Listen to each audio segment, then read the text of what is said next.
ఇది బేకరీలో అనేది ఎగ్స్ బాగా వాడుతున్నారు. ఎగ్స్ అనేది ఎప్పటికప్పుడు ఫ్రెష్ గా తెచ్చుకోవాలి. ఎగ్స్ అనేది ఫ్రెష్ గా తేవాలి. ఎగ్స్ కూడా ఎక్కువ రోజులు, వారం రోజులు కన్నా ఎక్కువ నిల్వ ఉండవు కాబట్టి ఎట్టి పరిస్థితిలో ఏ రోజుకి ఆ రోజే ఫ్రెష్ ఎగ్లు తెచ్చుకోండి. ఎగ్లు చెక్ చేస్తున్నాము. ఈ ఫ్రెష్ గానే ఉన్నాయి. ఇది బటర్ స్కాచ్ కేక్. దీంట్లో ఫ్లేవరు క్రీమ్ ఫ్లేవర్ ఏది ఉంటే వస్తుందా? ఇది కూడా ఫ్లేవర్ వస్తుందా? ఈ ప్లమ్ కేకా? తర్వాత ఈ క్రీమ్ వచ్చేసి ఏం క్రీమ్ ఇది? Vanilla cream. వెనీలా ఫ్లేవర్ వేస్తారు. ఏమేమి కలుపుతారు క్రీమ్ లో? షుగర్ కలుపుతారు. ఏం ఆయిల్ కలుపుతారు? ఇంకా ఈ కలిపేటప్పుడు మీరు చాలా జాగ్రత్తలు తీసుకోవాలి. ఎక్సెస్ గా ఫ్లేవర్స్ కానీ ఏదైనా ఎక్సెస్ గా వేయకూడదు. చాలా జాగ్రత్తగా తీసుకొని చేయాలి. ఈ కేకుల్లోకి వచ్చేసి ఏమవుతుందంటే కలర్ అనేది పర్మిటెడ్ కలర్ వాడాలి. ISI మార్క్ ఉండాలి.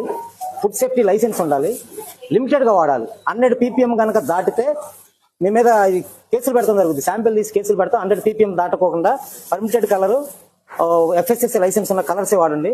ఎట్టి పరిస్థితుల్లో ప్రజలకు హెల్త్, ఆరోగ్యం మాత్రం ఎట్టి పరిస్థితుల్లో మీరు పాడు చేయకుండా చాలా జాగ్రత్తలు తీసుకోండి. తలకి క్యాప్స్ పెట్టాలి. హ్యాండ్ గ్లౌజులు వేసుకోవాలి. తలకి క్యాప్స్ పెట్టుకొని ఇక్కడ పనిచేసే వర్కర్లు అందరూ క్యాప్స్ పెట్టుకొని పనిచేసి ప్రజల ఆరోగ్యం కాపాడండి. Thank you.